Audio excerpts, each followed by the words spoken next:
Hello. Hello, everybody. Just getting set up here before we start.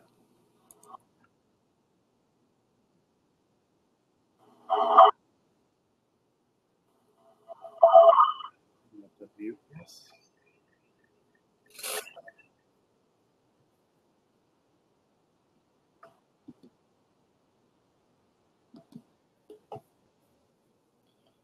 All right. Almost there. Technical difficulties. Please forgive. Please forgive. Just making sure we get this posted to Facebook Live for anyone that's watching through there.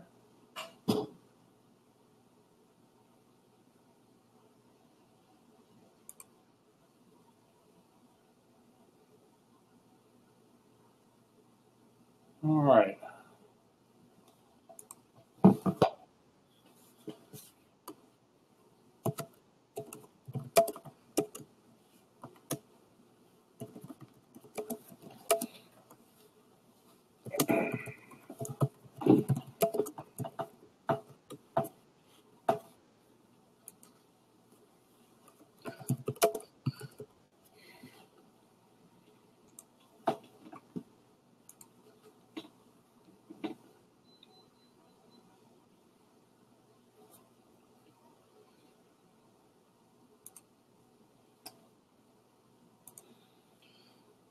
All right. So it looks like we're ready to go. We got looks like we got a few people watching. Hello, everybody, guys.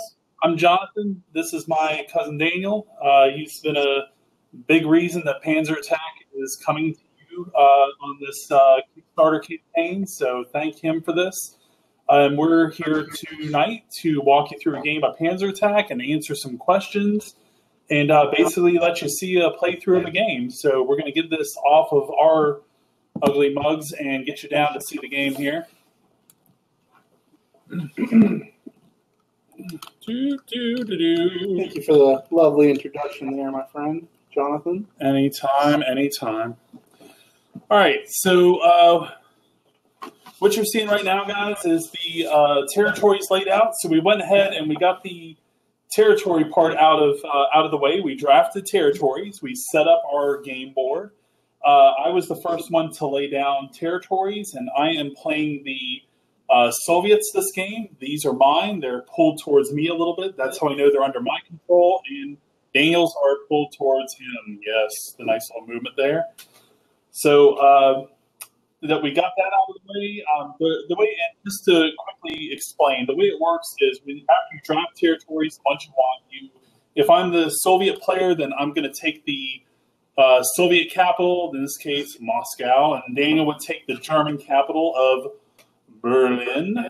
Sorry, camera placement there, guys. Yep. So, and what we do is once we have the territories drafted, in this case, we wanted to play a 10 territory game.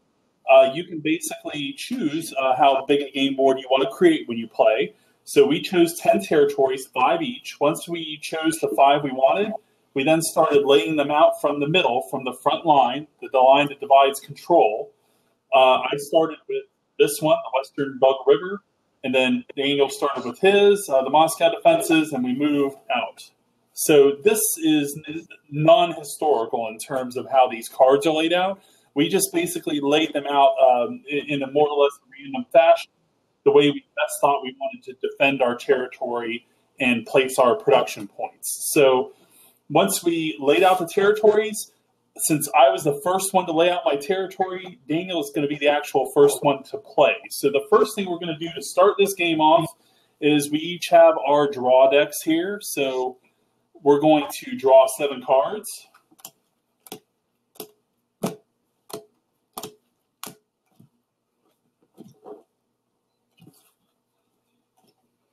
So typical hand, I'm going to show you what I've got going on here. Don't show me. I'll show you. So there we go. So I've got some troop cards here in the form of a ground unit. Oh, that's a good one. Got a few good tanks here. I've got some action cards that I can use. And then some anti-tank guns, and then a leader card that I can play as an action card. So I've got a good mix in my initial hand here. And what I'm going to do to start off the game is I am going to, since I'm the one that's laying down my points first, or my troop cards first, I'm going to take the number of points I have from my territory. So I'm going to add up the factory points. So in case of Moscow, as an example, I have 3 points on my factory here. Now, including Moscow and the rest of my 3 territories there that have factory points, I have a total of 6. So that means I can lay down 6 points worth of cards anywhere in territories I initially control. So I'm going to choose to lay down 6 points worth, and the point values are in the upper right-hand corner of the cards. Right over here, I can see the point values. So I'm going to lay those down. And just as a point of reference, for anyone who hasn't really had a chance to look over the stuff on the Kickstarter page, we have a ground lane where ground units travel within, and then an air lane where air units travel within. So the air lane is always closest to the territories. The ground lane is furthest away from the territory. So I'm going to place one of my units here and 2 more here. So when I laid these cards down, I deliberately didn't let Daniel see what was below this guy. That's part of the strategy in Panzer attack, is how you arrange your stacks. Because when an enemy attacks you, they always attack the card on top of the stack. So that's where we get a little bit tricky with how we force them to attack us and how we absorb attacks. So you'd always want to, in general, place your most vulnerable cards on the bottom of your stack, or your most valuable ones if you want to protect them more. And that way you can have them available for attacks, and they aren't immediately under attack at the beginning there. So now that I'm rambling, I'm going to go ahead and say that I'm done placing my cards. Now Daniel can place his. And we are playing 6 points, right, Jonathan? We are playing with 6. Playing with 6 today. So one of the parts of this game is really, especially with these hands, we try and shuffle the decks up as much as we can, so you get a good sense of randomness, I guess, in your deck.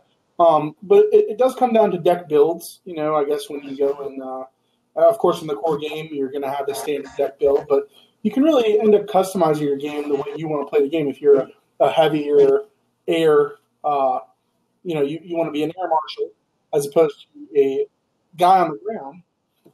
You can play as such, and I think that is one of my favorite parts about Jonathan's game. So I'm going to go ahead and place my units. Notice too how when Daniel's placing his cards, he's basically at an advantage because he's seen what I've laid out, and I'm more in a forward orientation here, so I'm in more of an offensive posture. So he can choose to be closer to the front line to counter that, or he can place his guys further back to better absorb an attack. Basically, the Russian tactic of trading space for time, if you will. But in this case, he's choosing to get right up on the front line there, and we'll see how it goes for both of us. So now that I have, we've both placed our units. Now, since Daniel is the first player to take his turn, he's going to do so. The only difference is for the very first player to go, they skip the initial draw phase. They do everything else in the turn. They just don't draw additional cards. And that's a balancing mechanic to make sure that we do have a little bit of fairness there. So as Jonathan said, we're going to be taking the draw phase. So for me, it's going to be the movement phase. So my first movement here is going to be moving my 1941 German infantry into over the front line and into the Western Bug River territory. I'm also going to be moving both my my FW-190 A2 fighters and my Heinkel HE-111 bombers. Now, when you make your movement, something to also keep in mind about the game is this is the phase where you can rearrange your stack how you want. So if Daniel wanted to rearrange, like for instance, having his bomber on top of the fighter or vice versa, he could do that during the movement phase. Once you get to the combat phase, that's no longer allowed. So with that being said, I like the way that I put my stack, so I'm going to go ahead and move on to the combat phase, starting with the air attack phase. In Panzer attack, the first combat phase is always the air combat phase, whether that's air to air or air to ground. So we're going to go ahead and move forward. My first unit is going to be attacking with my HE-111 bombers against the T-34. So when we look at our values here, the HE-111 bombers have a there we go. The HE-111 bombers have a hard attack of 1, a soft attack of 3, and then they have an air attack of 3 as well. So when we're looking at this, Jonathan, would you like to explain how this stacks up? So the way it works is when air units are attacking ground units, you would take whatever hard or soft attack value applies. In this case, this is a hard target. You can see by the H up here, it's a tank, so it's a hard target. So the Heinkel would be using its number 1 here. That's its hard attack factor. So it's going to be the aircraft's hard attack versus this ground unit's air attack. So 1 to 2. Now, the way this figures out in this particular combat, I put together a little table here to show you. The way combat works is you take your combat value. In Daniel's case, it was a 1 versus a 2. Since that's a 1 to 2 ratio, we follow the yellow here. So that means the attacker and the defender are both damaged. Now, the difference being if Daniel happened to have a 2 hard attack versus my 2 air defense, I would be damaged, but he would suffer no damage. Now, if he had a hard attack of 4 to my air attack of 2, that is a 2-to-1 ratio. So 2-to-1 odds mean I'm not only damaged but dead, and he suffers no damage at all. But in this circumstance, being that we are in the 1 to 2 ratio, I'm going to go ahead and take the damage for my attack to damage his tank. So those tanks are damaged. After that, I could move on to further attack in this air phase. However, I don't see the need, especially with Jonathan's with Jonathan's values. I don't see my strategy working out the way I want it. So I'm going to stop with my air attack, and I'm going to go to my ground attack. And again, unfortunately, my German air infantry are not up to par to be attacking these tanks on the front line. So for right now, I'm at an impasse. I'm not going to be proceeding with any more attacks. So going from ground attack, we go to repair phase. I do have a card here that can be repaired. However, it is not in a repair territory, and the way we designate that is to repair. It has to be in a territory that has a factory on it. So this would be 1. However, it is 1, 2, 3 spaces away, and after we've already conducted combat, my units cannot move. So he is at a halt there, and he's not going to be able to repair. So I move on to the build phase. So, Jonathan, would you like to take the build phase? Sure. So what we do during the build phase is you add up all the production points that you have in territories you control, and you have that many points to spend to build troop cards from your hand, both air and ground troops. So in this case, Daniel has the same number he started off with, which is 6. He has 6 points total in his 3 factory territories. Now, with those 6 points, what he can do is then build in his territories. The only catch is, like, this territory has 1 factory point. That means out of his total 6 build points, he can only put 1 new card here. His next territory, he has 2 build points, so he could put a maximum of 2 new cards here. So just bear that in mind when you're placing new production. And ladies and gentlemen, moving on. So with my build phase, sometimes it comes down to the luck of the cards in this game. And right now, I really don't have anything to build. I do have 1 unit, however, so I'm going to go ahead and build that. I'm going to go ahead and build my Hummel self-propelled artillery. It has a build value of 3. So out of my 6 points, I'm able to build him, and I'm going to go ahead and place him here at Smolensk. So he's placed. He does not move this turn. And now we move on to being I have nothing else to build. We move on to the discard phase. This is a phase that's a maintenance phase. If you have some cards that you just that aren't going to be beneficial to you, and you want to recycle and get some new cards in your hand, this is what that phase is for. However, looking at the other cards in my hand and not revealing them to Jonathan, I'm going to be keeping these, and I'm going to be drawing 4 new cards next turn. And I'm going to go ahead and end my turn right now. Okay, so turn comes to me, and I enter the draw phase. So I have 4 cards right now. I'm going to draw 3 new ones. And in this case, I came across 1 troop card, 1 leader card, and a action card. So a little bit of a good mix there. So I'll start off with movement phase. Let's see. I feel like I'm in a pretty decent position of strength here. So what I'm going to do is I am going to start off by moving my T-34s, even though they're damaged.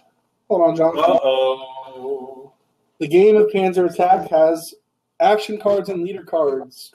One of my favorite cards is Walter Model, the famous German general. And his special, as read, he is a master of German defense. So his instant special, when played, is for the player to choose a single territory that I control. No enemy troops or units may enter the territory or move through it for this turn only. This does not affect enemy cards already in the territory. So I'm going to go ahead and play Walter Model. Which territory do you choose, sir? The Western Bug River. So I played this on this frontline territory. It's going to prevent any movement, any more units moving into this territory, being that I am also very weak in this territory, which is why I played the card. I'm already going to have a tough enough time dealing with this territory, so I don't want any more further advancing into my lines.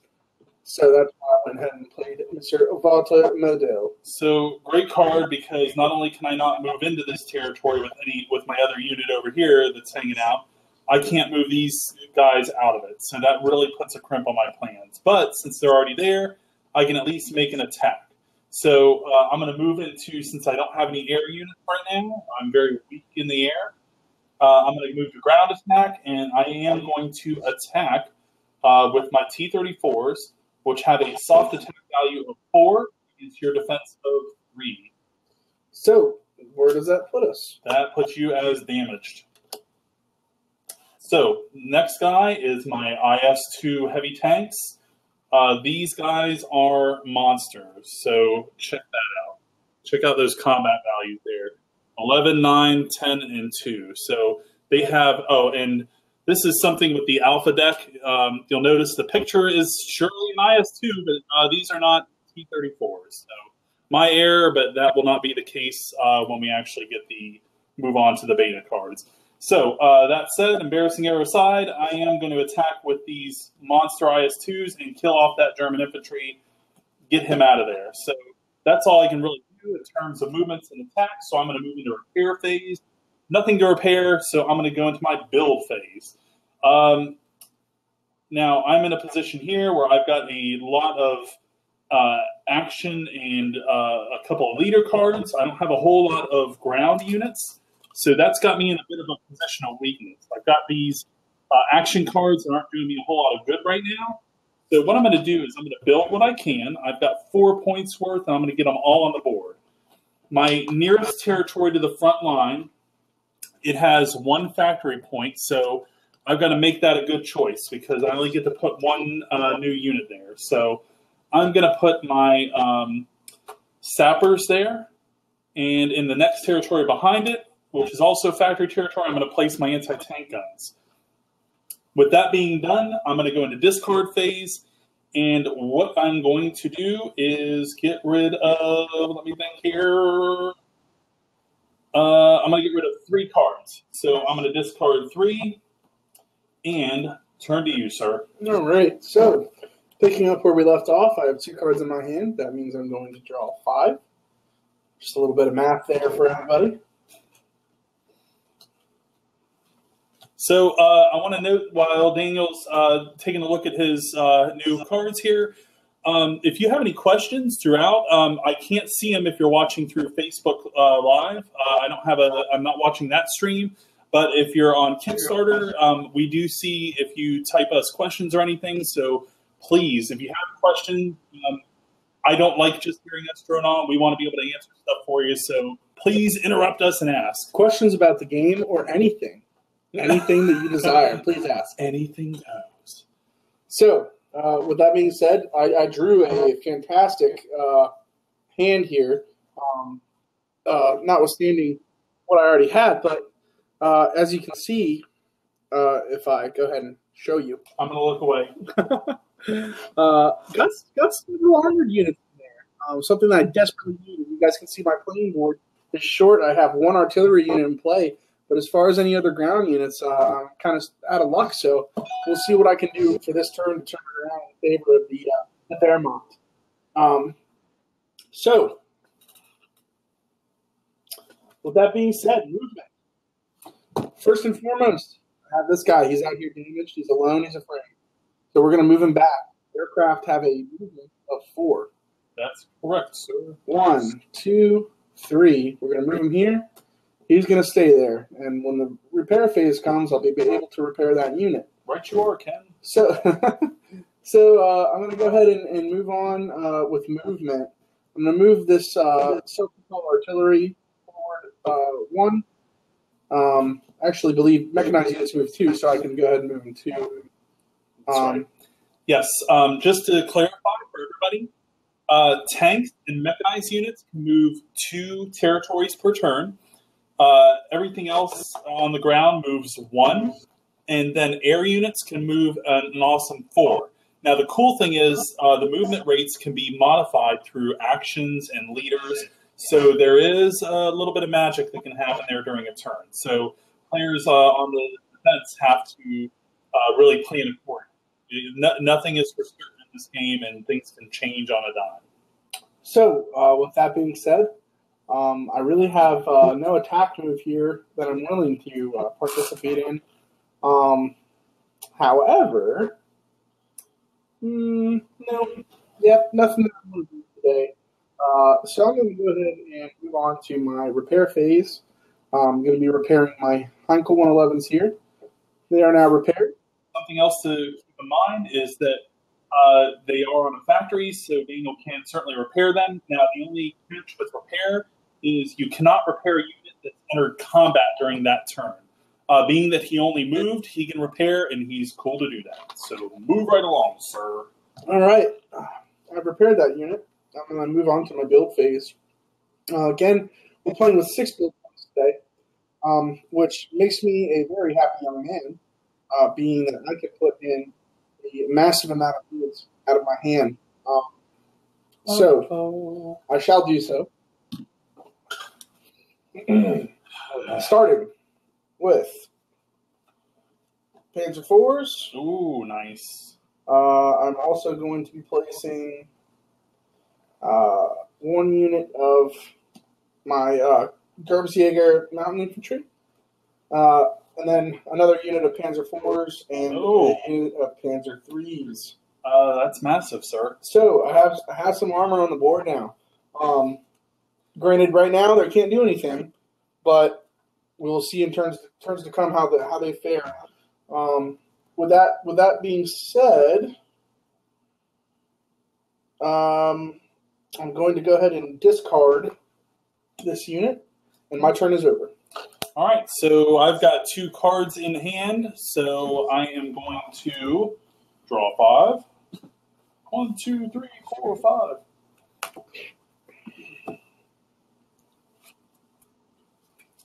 Finally. All right, here's what I was looking for. I'm in a good position of strength on the ground. What I was woefully inadequate in was the air, and I drew these 2 bad boys. Those much-needed Sturmovix and the Lavochkin LA-7 fighters, they're pretty awesome too. Well, I would say the cool thing about the Lavochkin fighters is they have a special ability down here that grants them the ability to damage any one fighter that attacks this card. So if you want to attack them, you're going to automatically take damage to do so, even if you would not normally take damage. So that's a very good air card for the Soviets at a 2-point cost. So I've done my draw, and I'm going to move into my movement phase. And unless you got a modal to throw out there, sir, I'm going to make a movement. Okay. I am going to move. Okay, so let me also say this. Right now, the front line is here, that imaginary disjoint between what I control and what Daniel controls. The only units that can move more than one territory beyond the front line are tank and mechanized units. Anything else can only move up to one territory past that imaginary front line. So I have 2 tanks up front here. So so I've got no worries on that front in terms of movement restrictions right now. So I'm going to go ahead and make my move. My tanks can move too. I don't think I have any good modifiers. No, I just looked through my action cards. I don't see anything that can modify movement. So I'm going to move my T-34s to here. And I took this territory. Oh, no. So now we have a special condition, and we'll talk about that in a second. But before I talk about that, I'm going to move 1 here, move my IS-2s here. I'm going to move the anti-aircraft guns forward. These guys forward 1, anti-tank guns forward. I'm going to push everything along towards the front. So now that I've done that, we've hit a pretty cool thing, pretty cool concept about Panzer attack, one thing I really like. So now the front line is considered, since I'm on the offensive and I moved out into this territory and took it, the front line is now moved up to here. Now notice Daniel still controls this territory here though, right? This is now considered encircled. What that means is any ground units, it doesn't affect air units, but any ground units in this territory, they now get their basic defense value halved, rounded down. It's pretty brutal. So for the Hummels, they're a 3 defense, so half rounded down, now at a 1 defense. The only saving grace is this territory has a defense bonus, a +1 defense bonus, so they still get that defense bonus. Instead of being a 3 + 1 for a 4 defense, they're now a 1 + 1 for 2 defense. So that's the big thing with the front line. Now, the other thing with the front line rule is that this unit that's stuck out here, he cannot move forward towards my home, towards my territory. He can only move away back to his lines, and he's restricted to 1 movement point. So even if it's an armored or a mech unit, they're restricted to 1. So you can see that front line penalty, that encirclement mechanic, really penalizes you if you get stuck in an encirclement. There are some modifiers in the game via action and leader cards, and some, I think there's 1 or 2 troop cards I have that kind of play with that a little bit, give you a little bit of breathing room. But in this case, he has none for this artillery unit. He is stuck out there.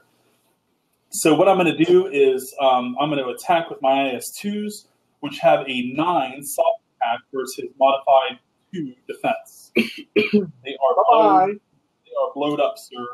So I now take this territory as well. So the front line is fully moved forward, and that's the new front line, and he has nothing on the ground in the back. The only other thing to keep in mind at this point is notice he's got his air unit, his Focke-Wulf 190s out here past the front line.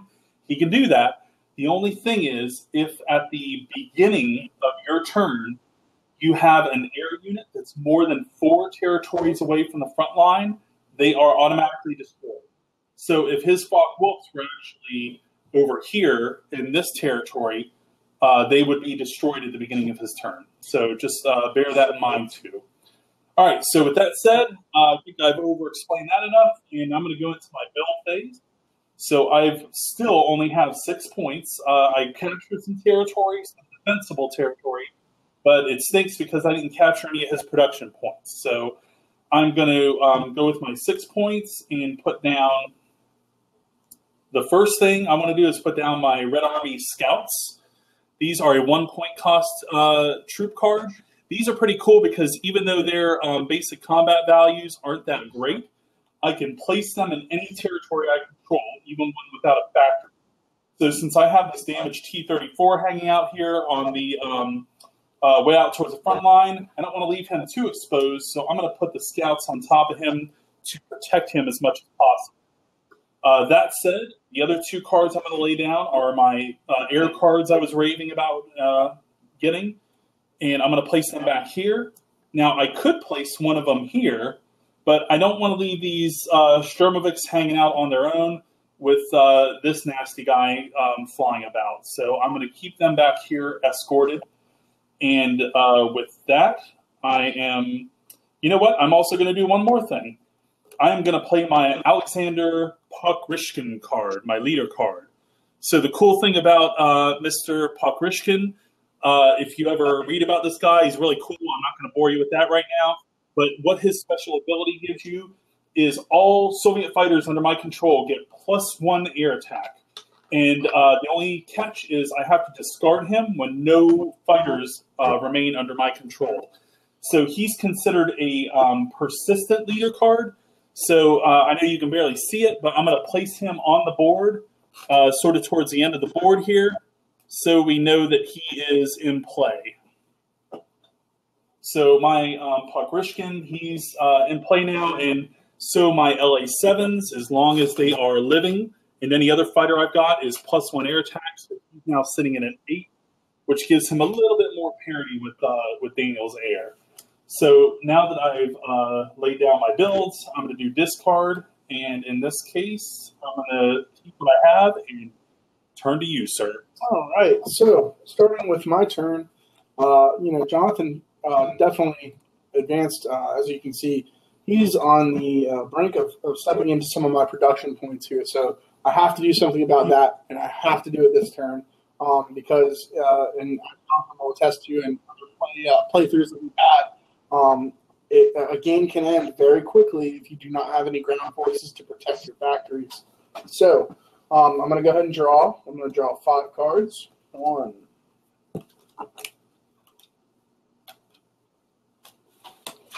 All right, let's see what I got. And as luck would have it,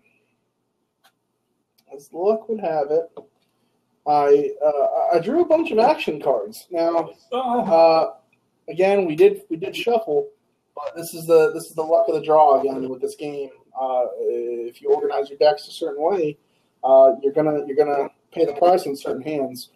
So as of right now, I do have a couple close ones, but we shall see what we can do here. All right. So first of all, I am going to go ahead and play a leader card, and we're going to play Eric von Manstein right there. Ooh. And Eric's buff is we're going to go ahead and place 2 counters on this gentleman, and for that represents turns. For each turn that he's in play, my armor gets a +1 attack on a +1/+1, so it's a +1 hard, +1 soft, and a +1 movement. So this is great now that I just had brand new armor enter the field. So he's going to go right up here, and after the 2 turns are up, each turn we remove a counter. After the 2 turns are up, that buff is gone, and my armor goes back to being what it was. So now, as you can see, if we look at my Panzer IVs here, now that Eric von Manstein's in play, we have an 8 soft and a 4 hard, an 8 hard and a 4 soft attack, or 5 soft attack. So it enhances the card quite a bit. So plus, I was getting the counters, so he gets him a movement buff, right? Yes, a +1 movement. Oh. So he can also move. How far? I don't know. So I'm also going to play Luftwaffe forward air controllers. That is an action card that it takes instant effect. And I'm going to be playing it on this territory here. and it's going to affect my Heinkels and my Panzer IVs again. So this gives my my Heinkels and my Panzer IV both another +1/+1. So my Heinkels will be at 2 hard and 4 soft, and my Panzer IVs will be at 9 hard and 6 soft now with that played. So we're going to keep that there so we know that it's there for the turn. We're going to move forward here, guys. We're going to go to the movement phase. So first order of business here, going to move these 190s back. I need them to support these Heinkels. So they are going to move 1, 2. They're here now. Going to move these Heinkels forward.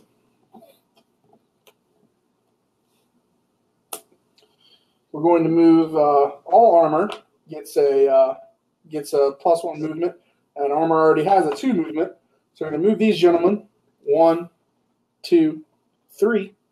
And we have now encircled these units. Not yet. Almost. Oh, excuse me, not yet. Almost. We have to take the territory first. Excuse me, to encircle those units. So in doing so, going to move these Panzer IVs up as well. Move these infantry up as well.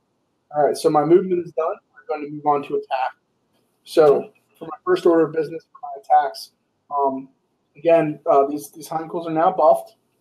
So they are 2 and 4. So they're going to attack. So 4 against my scouts have a defensive 2. The only catch for Daniel is that I'm on a territory with a river bonus.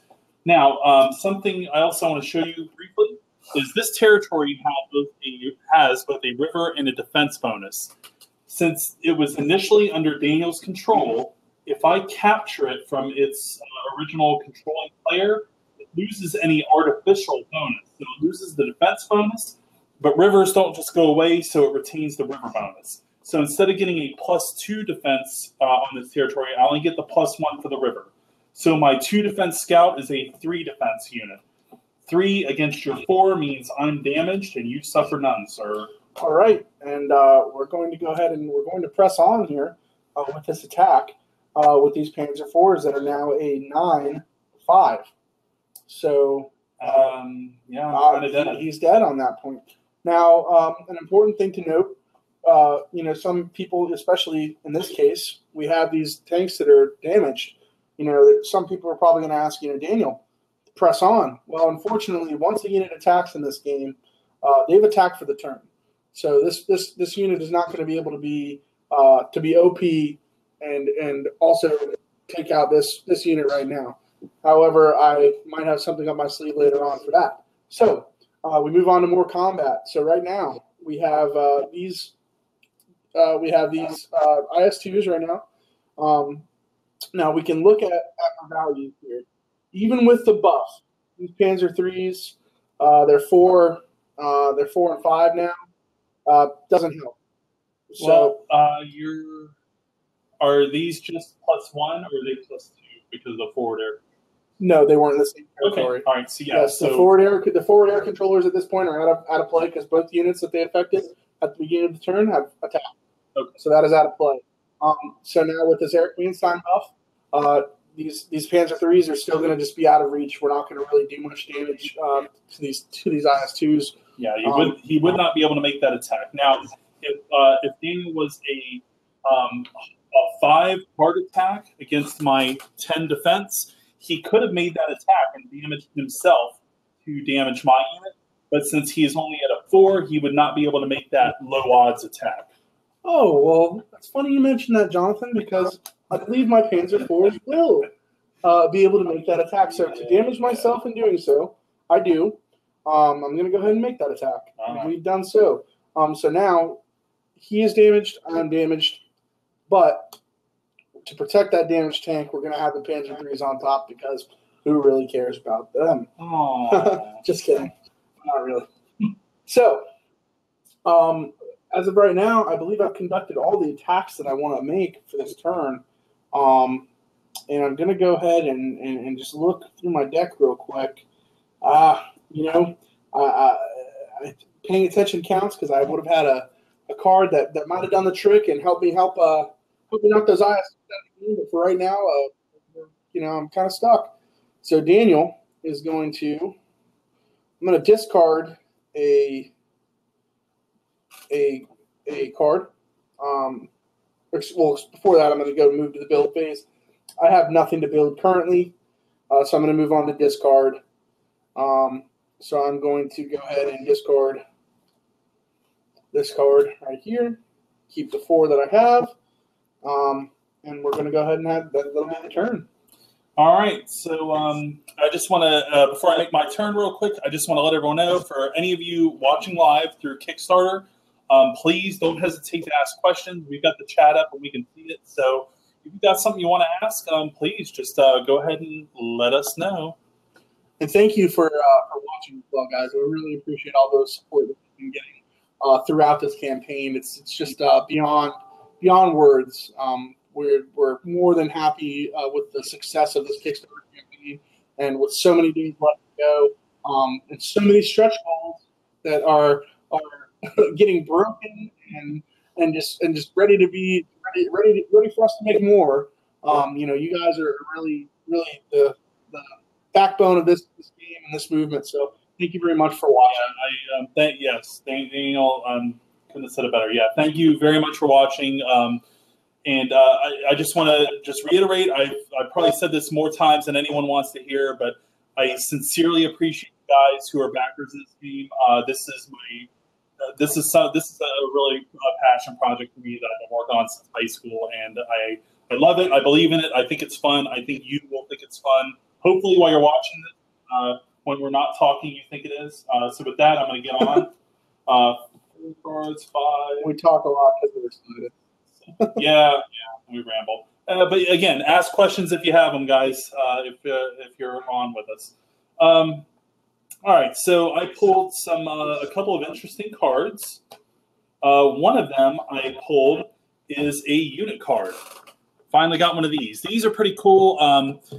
Basically, I kind of think of these as like an evolution card. This 5th Guards Mechanized Corps. I know it's probably not very clear to you online, but what this allows me to do is I can sacrifice units I already have in play, troop cards I already have in play, to create more powerful units. And they themselves, not only do they have their own attack values, but they also have special abilities. Like this 5th Guards Mechanized Corps, when it says when the unit is destroyed, immediately replace it with any 1 tank from my discard deck in a damaged state. So basically, even when it dies, it's still working for you. So that's a benefit of this particular card. But again, the troop cards the unit cards on both sides, they're real game changers and can really just screw things over really well. And just to interrupt Jonathan for a second, just to show a counterpart, one of the German cards here. I have the 2nd SS Panzer Corps. Again, it's its own unit. It does require an evolution. This one specifically requires that I discard a tank and 1 SS infantry to put these guys into play. Do I have the tank? Yes. I do not have any SS infantry in play though, so this guy is going to wait in my hand. Now, kind of showing my hand to Jonathan. I'll wait in my hand until I get some SS infantry in play, so I can have that evolution for these guys to use. So. All right, so that said, I am going to make my movement. So I kind of see Daniel's getting ready to come at me, bro, here. So I am going to cut my losses a little bit. And thinking about the future, I don't have much in my back, in my rear area here. Nothing that's really defensible on its own against his Manstein-led armor. So I got to get these guys back. And also, I can't afford to just let my IS-2s be worked over. Too expensive to do that. So I'm going to move them 2 territories and put them underneath these sappers to give them a little protection. And I'm going to move the T-34s back as well and put them under the flat cannons. That's kind of bitter for me because I instantly just lost these territories because Daniel has ground units in these territories. I have nothing left to control them, so they are back in his hands. So those hard-fought gains are all for naught for me. So sad day for me. I am going to move my arrow forward, though. 1, 2, 3, 4. And go into my combat phase. So, uh-oh. He's looking through his cards. All right, so I am going... Oh, and again, those action cards that are laced in this deck. I played a card that is called Captured Orders. Jonathan did declare he was going to attack, so I went ahead and played this. The Captured Orders card, as you can see, it basically states, play immediately after a player declares an attack, but before the damage is dealt. And I believe Jonathan was just getting ready to do so. So I cancel his attack, and the troop or unit or aircraft that he was attacking with no longer take any action during the turn. So whichever unit. Hold on, Ken. Oh, what did he do? I am going to play Countermanded Orders. Oh. Or Countermanded Order, which means that I can cancel any action card just played by an opponent. So buddy. There was some espionage behind the lines there.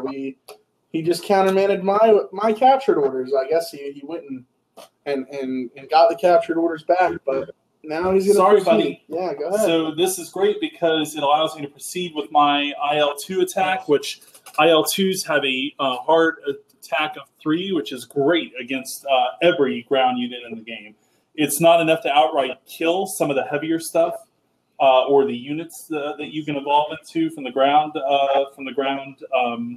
troop cards, but it can do some damage. So this guy, though, against the Panzer 3s, which are light and cheap compared to his heavier armor, my 3 hard attack versus 1 air defense means that his Mark III is gone. Bye-bye, sir. So that's all I can really do. I'm going to go into my build phase now. And I have,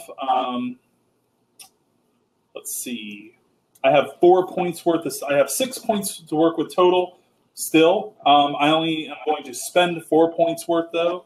I'm going to put an artillery unit under my anti-tank guns. And that's the only thing I put on this territory here because it's a 1 factory territory. And then I'm going to put the second card, my tanks, here on this territory. And though, wait a minute, I'm going to discard 2. I'm going to discard my 5th Guard's Met Corps and these anti-aircraft guns. I really don't feel like either one of these can give me the advantage I need, so better to get them out right now and get something I can. Turn to you, sir. All right. So, 3 cards in my hand, drawing 4.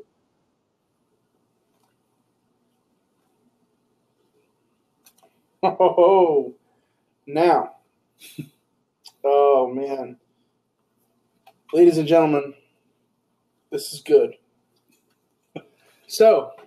Not good for me. Movement phase. By the way, I missed this part here. Oh, yes. Excuse me. I'm taking this. Yeah.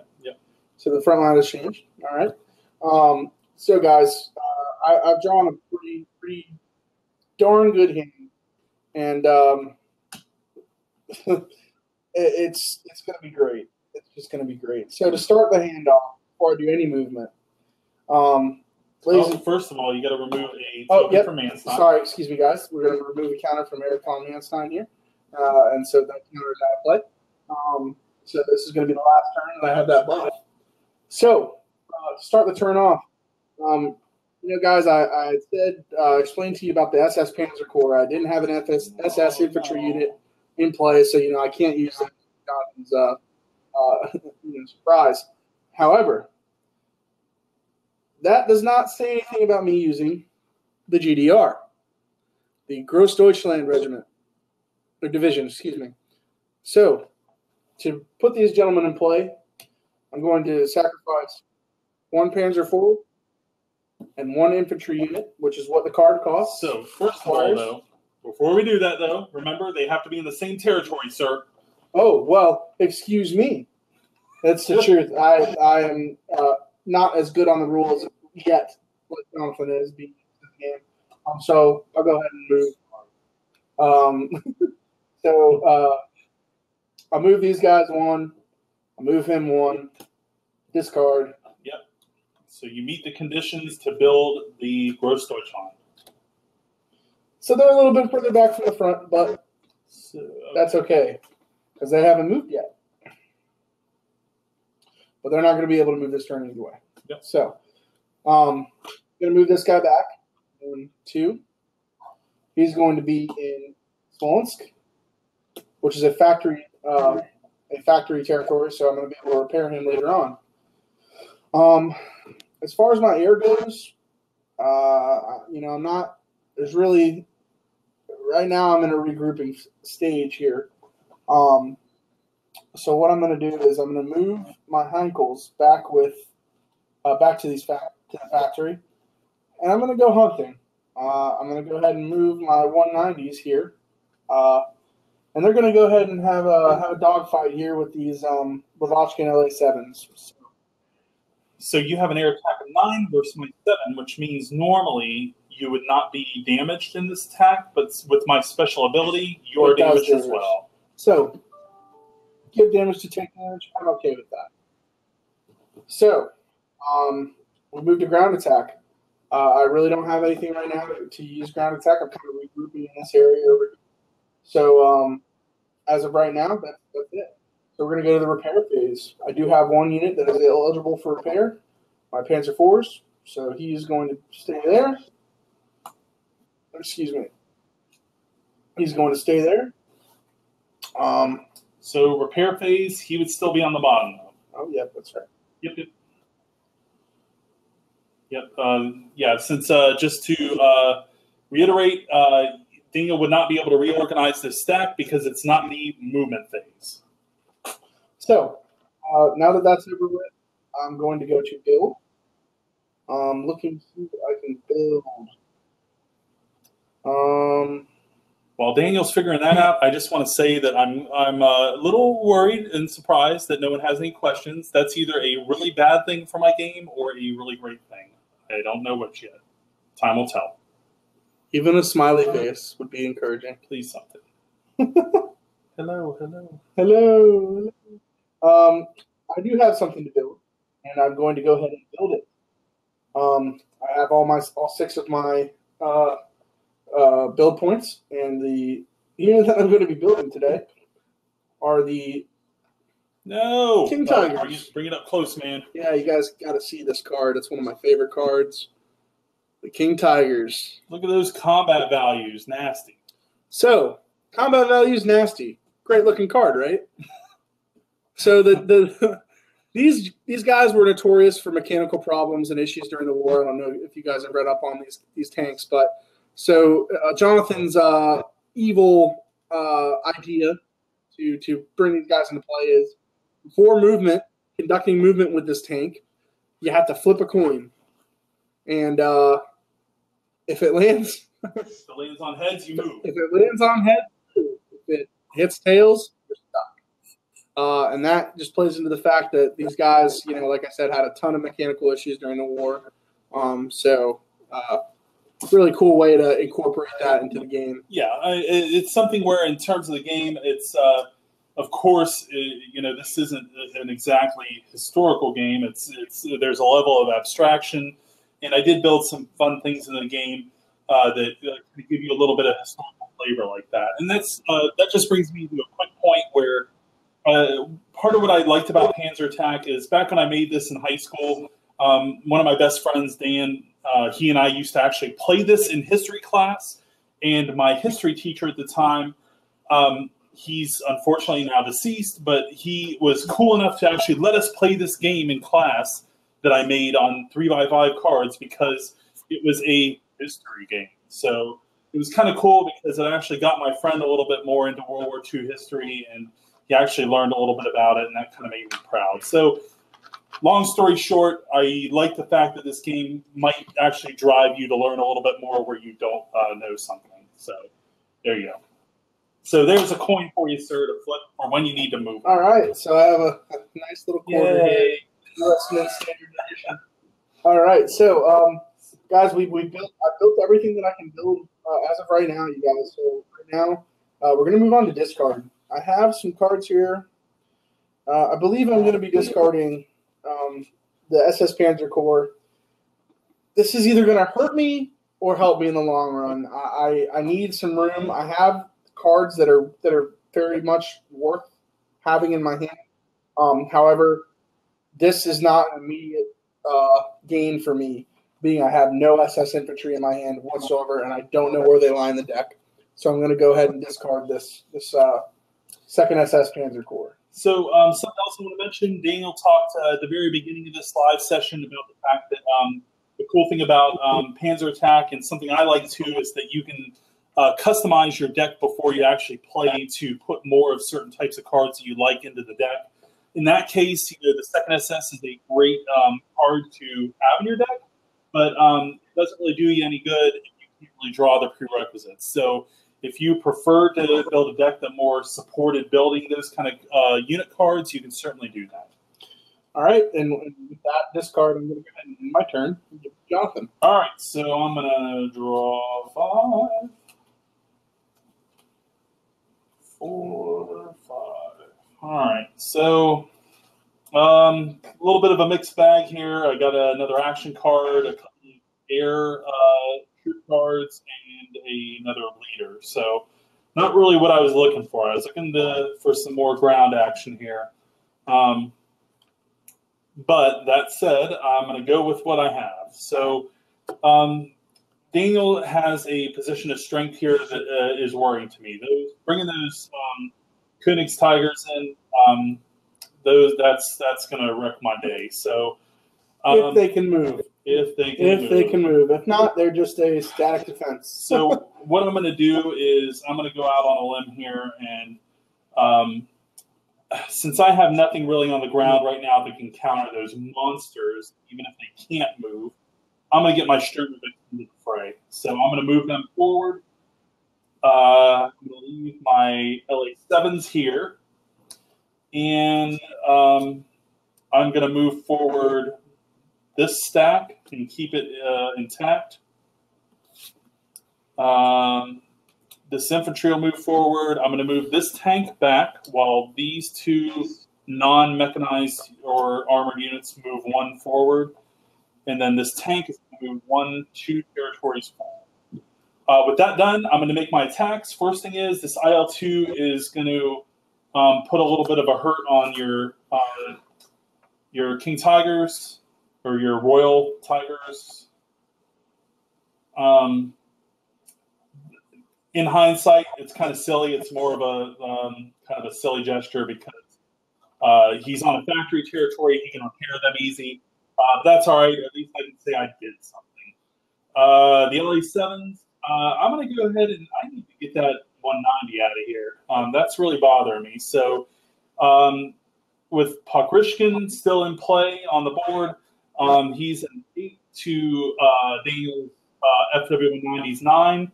I'm still at an inferiority. I've got to damage myself to damage him. They're both gone. The only thing that stinks is I didn't think that through all the way, and now that I have no fighter units in play, Pokrishkin goes to the discard pile.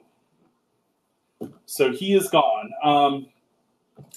That said, my turn's basically done in terms of combat and movement. I have no other combat I can do. I can repair, though. I'm going to get the IS-2s back in the fight. And then my production, I've got another LA7 up my sleeve. And then I've got a couple of these Polikarpov I-16 Ratas, as the Spanish called them. So cheap air. Sorry, it was obscuring that. Their air values kind of stink, but with his Henkels on the board, I've at least got something that can go chase bombers and scare them a little bit.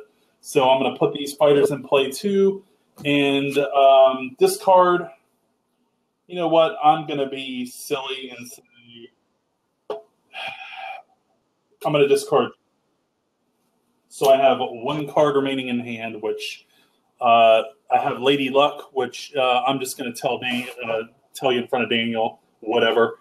I can instantly repair any 1 unit damaged in combat. So that's going to probably stand me in good stead, so I'm going to hold on to it. And with that, it's Daniel's turn. All right, my turn. So, guys, the counter is off. Eric von Manstein is gone. Yep. So he is now gone. So it's a good thing I have another one. I'm going to play Eric Van again. So I'm going to immediately place 2 counters back on him. And the same buffs go. He is a +1/+1 for all armored units. And there's also a +1 unit or +1 movement for all armored units. You dog. So he's in play. So one other maintenance thing you got to do, sir. You got to flip for that King Tiger. I do have to flip. So we're going to flip for this Tiger. He is damaged, but we'll see if he can. He can move, notwithstanding knocking territories into Jonathan's lap. Sorry about that. That's all right. So, heads, this Tiger can move. However, really, being he's damaged, I'm not going to move him this turn. What? He is damaged. And, okay. Yeah. So, not going to move him this turn. Thank you. Thank you, sir. Or maybe I will. But anyway, I'm going to go ahead and draw it out if that's not out of the way. 1, 2, 3, 4. Really, a lot of this stuff is still, you know, it seems like it's a lot, but it's very easy once you get the hang of it. And something else I was thinking about while Daniel was talking there is we're an hour into the live stream, so we're probably going to do we'll finish Daniel's turn, and then we'll each do one more full turn. But I just wanted to point out the fact that we've been going really slow just because we're talking through it. I think you get a feel for the fact that this game actually flows pretty quick. The hardest part about the game is managing your action cards and your leader cards, things that can modify what's on the board and help you out. That's really to me, one of the time-consuming things about the game. But aside from that, it flows very quickly when you're playing, and if you've run through a couple of games with whoever you're playing with, games tend to go very quick. So, and also, it depends on how many territories you play. In this case, we have a full, we have the 12 territories on the board. You can play with less. I think on the site, I have the example of 8 territories. So that's going to be quicker and more brutal if you want to play a shorter game, a shorter pickup game. Or if you wanted to go longer, you could certainly go out further. If you've got the table space, the floor space, the core game comes with 18 territories. You could play all 18 just as a pickup game, or you could play it as a scenario. So the game itself will come with some more historical type preset scenario type games that have certain starting conditions and gameplay conditions. So there's a few different ways to play. I just wanted to point that out. So that said, you want to take your turn, sir? Sure, actually. So now we're on the movement. Now we've already flipped these Panzer Tigers. They are good to go. We can play with them. Granted, we also played another Air Command tank card. So they are all tanks, all friendly tank units are +1 soft, +1 hard attack, and +1 movement. So being that I have mechanized units in this deck, we're going to be moving forward. We're going to be moving forward 1, and we're going to be moving forward 2. So we're right here, all right? And yeah, this King Tiger's damaged, but I was a little hesitant at first, but now that I know that the end of the game is coming soon, and we're going to be showing this off, so I got to show you guys some action now. So what about that air, man? You want to move that air? We're going to move the air, yeah. We're going to move the air. You can do some damage here. Like, yeah, I might. Why am I helping you? God. I know, right? So the air's moved. Really, I'm not a fan. I don't like to play air heavy, but that's just my cup of tea. I love airplanes. So gonna go ahead and go forward.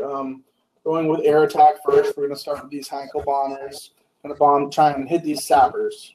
So you will do damage because you have a 3 soft attack versus my 2 air attack. So I'm damaged and you're good to go. All right. So that's nice. I get sappers there. Moving on to ground attack. So all tanks are already a +1/+1. But I'm going to go ahead and play a card. It's called the Will to Win. The Will to Win is a card that adds +1 hard, +2 soft attack to any ground unit this turn. I'm going to use this to buff the GDR. So I just want to point this out. This is a little bit of trivia for us. I started a internet gaming clan a while years ago that Daniel gained with me in. It was we called it the GDR. So when he talks about the Gross Deutschland division, it kind of harkens back to our internet gaming days. Yeah, just want to point that out. Sorry about that. Hey, you guys don't know who I'm talking about or what I'm talking about. Anyway, so the Will to Win is going to stay in play, and I'm going to place it under the deck, knowing which unit I buffed. And we're going to move forward here. So, starting with the King Tiger. What is on top there, sir? Aircraft guns. So, this King Tiger, even though damaged, has a hard attack of 11. So, this changed hands, right? It did change hands. Yep, correct? so I get no defense bonus, even though I control it. So, I'm at a 2 soft defense. And I am right now at a 10 soft attack. I'm so dead it hurts. So, my King Tiger's blowing him out of the water there. So, he's done. We're moving on to my Gross Deutschland Panzer Grenadier division. So they're buffed with a +1 hard, +2 soft. So they're 9 and 10 right now. So Daniel's looking at a hard target here. It's damaged, but he's still at a pretty. These T-34s are awesome, just like the real life tank was. These are at a 6 defense. They receive no buff. And you are at a 9 hard attack. 9 hard attack, yes. So 9 to 6 is better than 1 to 1. It's 1 to 1 odds. So he is not damaged, and I am dead. Moving forward. Nice, sir. Moving forward. Again, we have +1 movement for tanks, but movement is already gone, so I'm going to keep that in my stack. These guys stay here. And we have taken this territory back. Yep. This Will to Win is out of play. Now we are moving on to repair phase. I have nothing to repair. Moving to build phase. I have 6 points currently. Wield it. So, number 1, I'm placing a flak gun there because move your Sturmovik. That's why. I'm going to be placing a 17 centimeter heavy artillery gun. Ooh, that's the big boy for the Germans. That's the big guy. So I'm going to place him right there. I'm also going to be placing some another unit of Heinkel's here as well. Heinkel's 100 plus. So with that, we're in my discard. I don't see any discard here, so I'm going to go ahead and pass it off to Jonathan. All right, so this is going to be my last turn, followed by Daniel's last turn, and we'll kind of wrap it up and see if anyone has questions after that. But I want to go big or go home here, so I got to figure something out. That will start with drawing 6 cards. 1, 2, 3, 4, 5, and a 6. Let's see what I got here. What do I got? Any action cards? It's not going to do me much good to place anything. Yeah. All right. So I've got stuff in my hand. Now I'm going to do movement. Just because I hate Daniel's King Tigers and not necessarily him, I'm going to move the Sturmoviks here. And I'm going to protect them with the LA-7s. I'm going to throw them on top to act as escort. And these garbage, I didn't mean that. I like you guys. The I-16s, I'm going to move them here opposite the Heinkel's. I'm going to go ahead and, wow, Daniel is in a great position of power here, especially with that Erich von Manstein in play. I'm going to move these cards up. This guy, the sapper, is back since they're damaged. And I'm going to move the IS-2s 2 territories up to here. I'm going to put all my Bretons in the basket here. Air attack phase. I'm going to damage 4 to 3 damages, and then the second I-16 kills them. Gone. And your beloved Tigers, sorry, sir, they're dead.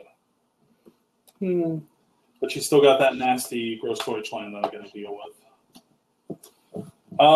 And that is going to be it for combat that I can do. I've got nothing I can repair yet because these guys are not on a factory space. So just in case he wants to get silly, I'm going to make sure I've got some ground units to protect my rear area here. And another big fighter So that's 1, 2, 3 points. I've got 2 more, so why not? I'm just going to fully protect my rear area. And turn to you, sir. Last turn. All right. So I've already gone ahead and removed the counter from Eric Von Man's side. Still have the counter left for this turn. We're going to go ahead and draw. Drawing 4 cards. 1.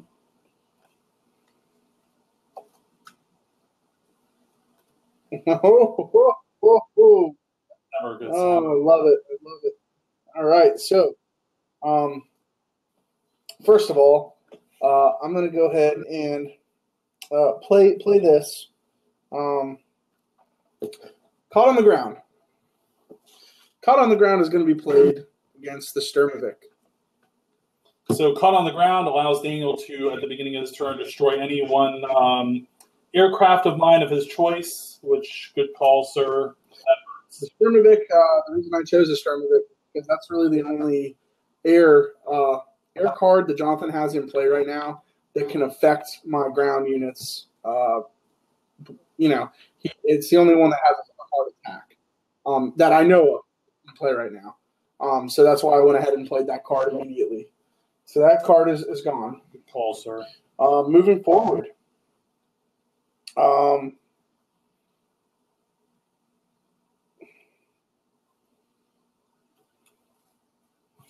Moving forward to the movement phase.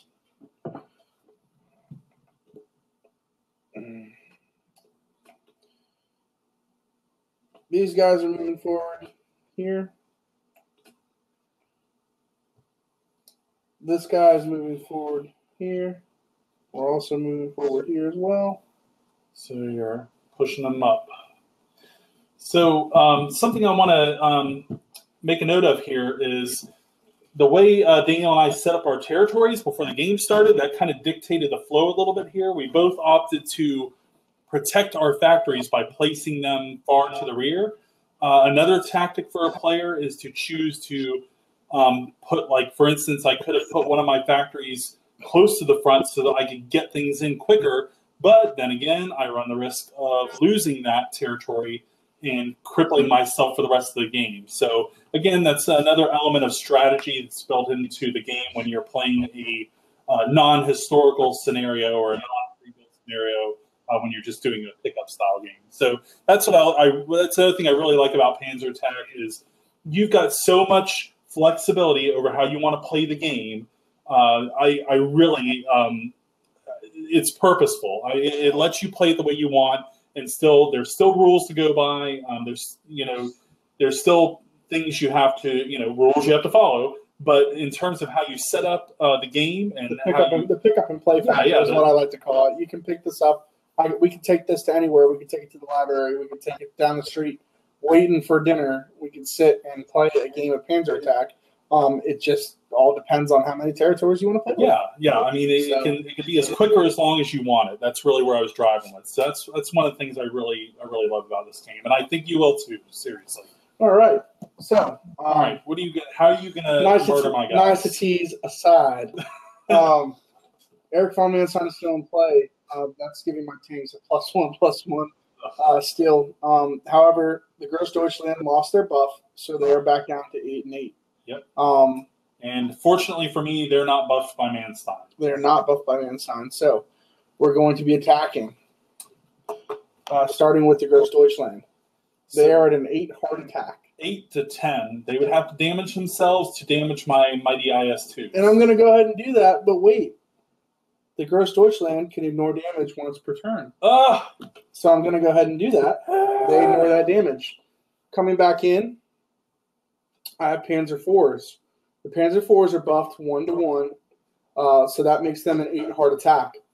I'm going to damage myself to take the IS-2s out of the game. 8 to 10. He damages me, kills me, and takes damage. Yes. Again, just because this is a tank attack doesn't mean that I moved them in the stack. They remain the same in the stack because I didn't switch them in the movement phase, like Jonathan pointed out before. So the go back on top. So that's what we have for it there. As far as any other ground combat, I don't wish to conduct any. I have nothing to repair at this moment. And so we're going to go ahead and build. Build it up, sir. So I have build points. However, I don't have a lot of units. But the unit I do have is one of my favorite units, and that is the Fallschirmjäger infantry. German airborne. So the special of this card is I can play them in any enemy territory. Excuse me, in any territory, even if they're controlled by the enemy, up to 2 territories from the front line. So I can place these guys right here. Excellent play, sir. So placing these guys here. Granted, now he knows that they're here, but this is a unit that he has to get rid of, because if he doesn't get rid of this unit, these guys can become encircled. So it's a pretty cool mechanic with the airborne troops. Notice how I just want to point out the Fallschirmjäger, their attack values, I mean, their soft attack is pretty good by any standard. Their hard attack is awful. But that's not why you get these guys. You get them for this defense. Like Daniel said, he put them here for a reason. They're there to be a road bump that I have to deal with in my rear area behind the front line. So there's awesome mechanic. Again, that's yet another mechanic of the game that kind of keeps things fresh, keeps things moving, and really keeps it exciting. So it's yet another thing I love about the game. Of course, it's my game. I'm gonna say I love everything about it, but there's a lot of things I built into the game that I think you're going to enjoy when you're actually got it in your hands and playing it. So that's all you're building.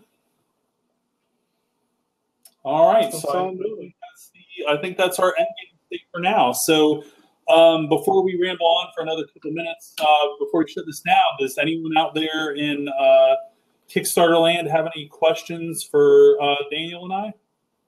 Anybody? Please ask them. We see you're watching. We'd love to answer some questions. Please, that's why we're here. Just even say hi so we can respond to you, please. Well, I said that at time. Anyone have any questions at all? None at all. Oh, I find that hard to believe, guys. Don't be shy. So, just taking a look here.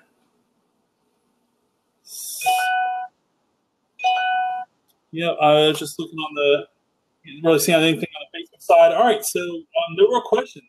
I'm gonna reiterate. Daniel would not be able to read. Whoa, what is that? Oh, that's Facebook Live. Oh, cool. Technical difficulties once again. Oh, that's awesome.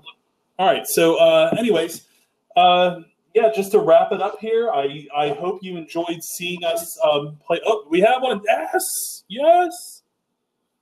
So are you looking? Sorry, hold on a second. Are you looking at different shipping options? Shipping to Australia is $24. So shipping was. I will admit that I am I've backed a lot of campaigns on Kickstarter. I'm a super backer myself.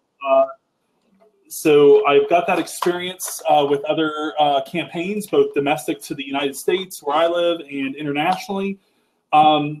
But in terms of my own Kickstarter, I'm a complete novice. So one of the things I was concerned about was this campaign was never meant to be a $1 million thing. I knew that going into this, it was going to be very niche, very small scale, and I was very cognizant of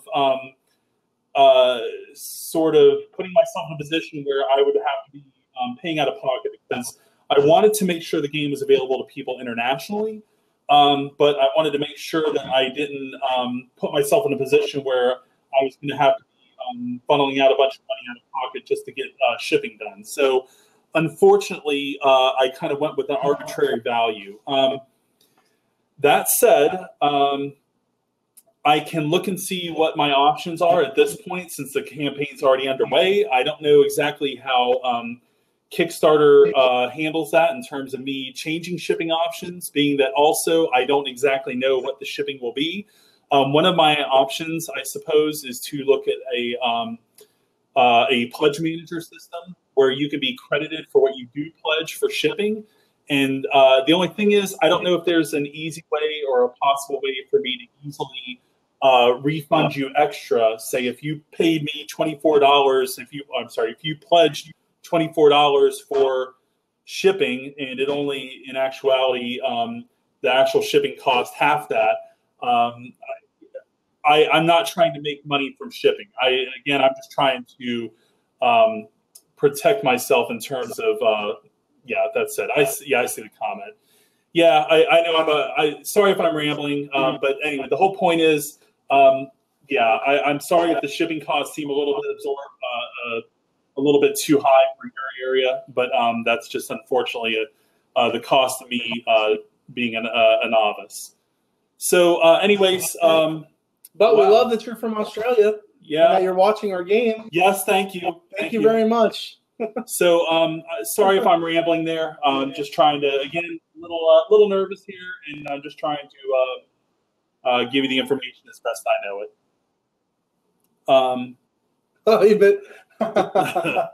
Well, we're glad we're taking up your time at work. You're getting paid to watch some good gameplay. Yes. So, just to close out, and thank you for the question. By the way, I'm glad I was actually able to respond to us, let us know that we're valued. We have value. I really hope you guys like Panzer Attack. And again, this is such a cool moment for me. I've got to tell you that. Let me. I'm just going to get something real quick. Daniel, is there anything you want to say? Just knowing where Panzer Attack has come from is huge for me.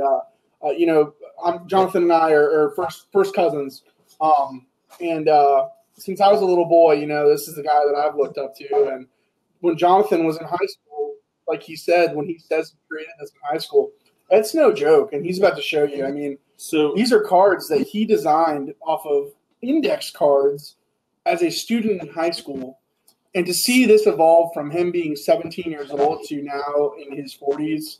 And I'm not 40 yet. To see where it's at, is just great for me. And I know that for a while there, it was kind of just a dream. And his dream is becoming a reality, and it's all because of people like you that are out there watching and backing this Kickstarter campaign. So while we're having this little quick touchy-feely discussion, Daniel has been a prime motivator for me finally doing this. He knows how much I love this game and how much of it's really my baby. I mean, I've always wanted to do this, and to go from index cards that I crudely drew. I mean, to go from this to something that actually looks like something you might almost find in the store. I mean, compare the two. It speaks for itself. Yeah, that's the actual equivalent to the two. Yeah, that speaks for itself. It sincerely almost brings me to tears because it's a dream come true. So I really think you guys are going to enjoy this game. It's real to me now. It's like they say, it just got real, and I can't wait for you to play it. So what we're going to do from here? Here's where we're going. Let's finish up with that. So I put some initial stretch goals out there, and I kept them low purposefully because I didn't think anyone in their right mind was going to back this silly thing. People did. We hit all those initial stretch goals, so I'm like, oh my God, I'm panicking. I made the next set of stretch goals. They're a little bit higher bar, and I think we'll be able to hit them before the end of the campaign. I do. And one of those stretch goals is for finish forces. I'm a quarter fin. I take pride in that, and I want any excuse to get fins into this game. So if we hit that stretch goal, I think that stretch goal is at 6,000. Then I'm going to throw in the a free mini expansion of the finished troops. Not only troop cards, but also action cards for the fins, leaders, and territories. And I'm going to write one or more scenarios for the fins too. So that's one of several stretch goals coming forward, which I'm extremely excited about. I really am. And go ahead. I was going to say something that another thing that we'd like to say. I think, and me speaking for Jonathan, without previously discussing this, but we want to hear from you guys what other stretch goals, what other stretch goals we can create that you would be willing to back, I guess, and to push and to share this. This game is suited right now. It's just the Eastern Front. And there's a lot of thought matter, and John, I've tossed it to Jonathan for weeks now since we started really putting this in motion. When are we going to see the Western Front? When are we going to see Panzer attack in Africa and to fight Patton versus Rommel, and Kasserine Pass and such? Those are things that can all be possible.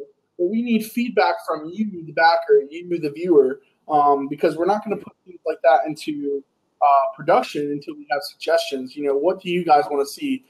Jonathan is very open to feedback, knowing him just being family, but also, as a businessman, he's making this game for people to have fun and play it.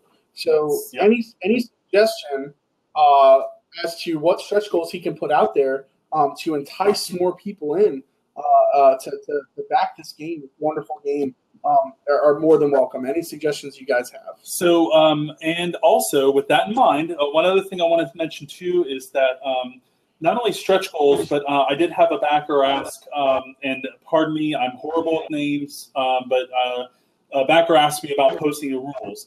I'm working right now on getting a revised current set of rules ready for you all by this weekend. And my plan is to post a Google Docs link, and don't worry, it'll be completely safe. There's no virus involved there. I'm going to post links to both a full card list where the cards currently stand that are made, along with all the combat values. It's like a full reference spreadsheet, in addition to a set of the rules as they currently stand. And the reason I'm doing this is because I want you to get your eyes on them. I want you to check them out, pore over them, and based on the gameplay you've seen here, and also by looking at those documents, I want you to be able to give me your feedback. As Daniel said, I'm not BSing when I say I want your feedback. I want to hear what you think. If you think there's a mechanic that just doesn't seem like it would work long term across a wider player base, tell me. Let me know what you think, or if you think there's something else I can include, or if you think there's a particular troop card or something I should modify or something. The whole point being, I need your feedback. I know we don't have a huge backer base right now, but with the backers we do have, I want quality over quantity any day, and that means I need to hear from you. So I'm beating a dead horse, I know, but I can't say it enough. I'm putting this game out here. I can't be more honest than to say I'm not out here to make big money with this. I'm out here because I'm a creative person. I love my game, and I want you to have fun with it. And you can't have fun with it unless you you can have fun with it. But the whole point is I want it to be as good a game as it can be, and your feedback helps me get it there. So I'm going to leave it with that. So, Daniel, is there anything else you want to say before we close this out? Just thank you for your patronage and your support. We appreciate it, and thank you for backing the game. It's very important to us. We talk about this almost every day. Talk about things that have to do with this game. Whether it's between work or yes, between work. Even shout out to our guy in Australia watching this at work. But yes. We really pour over this game to make it fun and playable, and we know that you guys will have fun playing this game. So I guess again, just thank you. Yeah, thank you all. So I think with that, we said all that needs to be said right now. So look forward to getting your comments on the Kickstarter page. Let us know what you think. If there's anything you want to see in the future, I definitely, as much as time allows, of course, Daniel and I both have day jobs, but we want to get on here as much as we can. So if you guys want to, if there's enough interest there, we'll do more sessions like this, do some playthroughs, talk about cards, show you guys some more stuff. We'll do all that here over the coming weeks, because we still got over 3 weeks left in the campaign, so plenty of time long time to do a lot of cool stuff. So yeah, we're looking forward to showing you more. So thank you guys. Thank you, ladies and gentlemen, for watching tonight. Hope you enjoyed it, and again, look forward to hearing you online, both on the Facebook page if you're watching from Facebook Live or from this amazing Kickstarter platform. Thank you all, and have a great day or night based where you are. Take it easy. All right, later, guys. Thank you.